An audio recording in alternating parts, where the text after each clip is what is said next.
आज काँग्रेसचे नेते श्री राहुल गांधी यांची ईडीमध्ये चौकशी झाली आणि त्या चौकशीचं निमित्त करून मोठ्या प्रमाणात काँग्रेसने देशातल्या विविध शहरांमध्ये जनतेला वेठीस धरण्याचं काम केलं।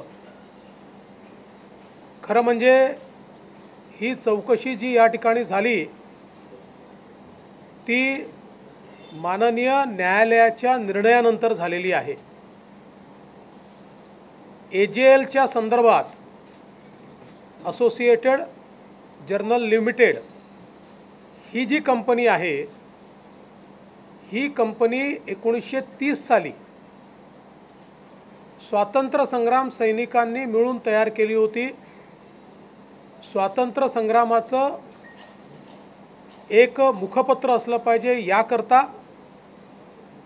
5000 स्वतंत्र संग्राम सैनिक या कंपनीचे मालक होते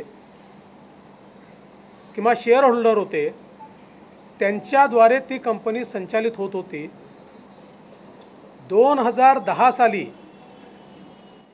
श्रीमान राहुल गांधी आणि त्यांच्या परिवाराने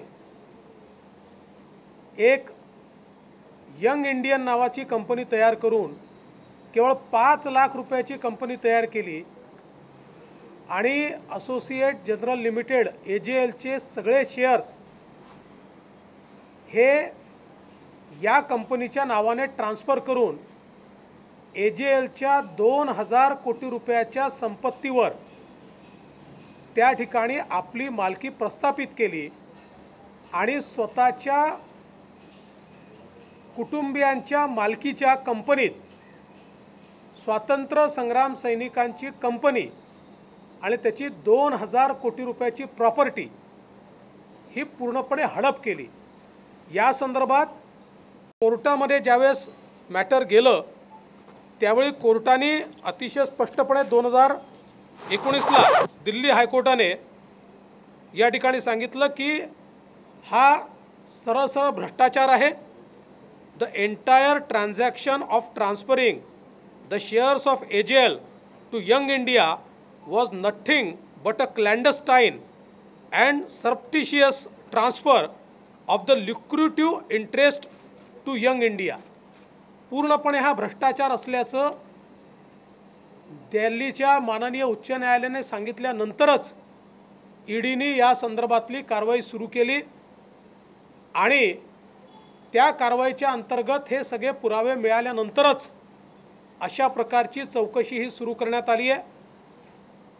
आणि म्हणून मला असं वाटतं या संदर्भात जे काही वातावरण तयार करण्याचा प्रयत्न, विक्टिम कार्ड खेळण्याचा प्रयत्न हा काँग्रेसच्या वतीनं केला जातोय हा चुकीचा आहे। 5000 स्वातंत्र्य संग्राम सैनिकांची 2000 कोटी रुपयाची संपत्ती ही हडपल्याच्या प्रकरणी ही चौकशी आहे आणि मला असं वाटतं एजेएल ही राष्ट्रीय संपत्ती आहे आणि ती जर कोणी प्रायव्हेट संपत्ती करत असेल तर त्या संदर्भात अशी कारवाई होणं हे अत्यंत स्वाभाविक आहे। मला असं वाटतं की काँग्रेस पक्षानं याचा बाऊ करण्याच्या ऐवजी ही जी काही या ठिकाणी चौकशी चालली आहे ही चौकशी फेस केली पाहिजे।